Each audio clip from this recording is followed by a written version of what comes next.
So in the process of tuning this car behind me, we have a lot of seized alignment bolts in the front. This is really typical on cars that come from the eastern United States. There's an alignment bolt right there. The first thing that I'll do with the alignment bolts is I will try to lubricate them with something like PB Blaster. So we're gonna hit it with PB Blaster in the gaps. And if this doesn't free them up, it's time to replace the hardware. And what I'll do from here is I'll go ahead and take an air hammer and remove the bolts. The easier way to do this is to use an air hammer on the eccentric bolt. So we stick this in there and then we hammer it out. I want to stick it in between this gap right in here and then push the bolt out this way. And then with this one,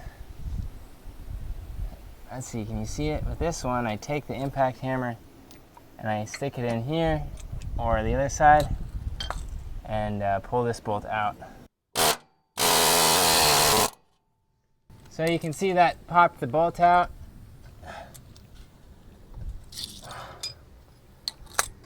And once you get it out, you can hammer from the other side.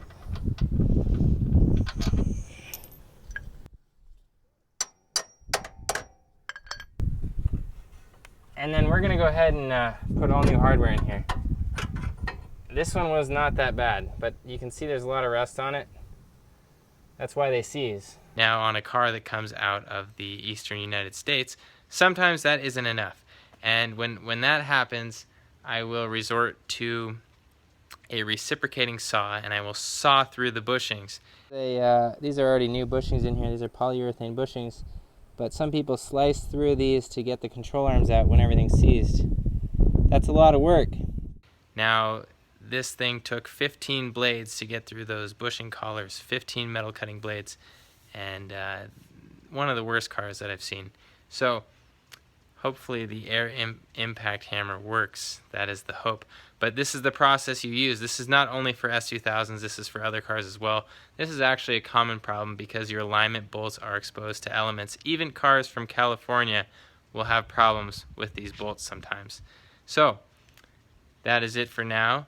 I'm redoing all the bushings on this car, and it's still a street car, but I'm pretty much going full track prep underneath the sheet metal. So, that is it for now. Thank you guys for watching. Make sure that you enjoy your car.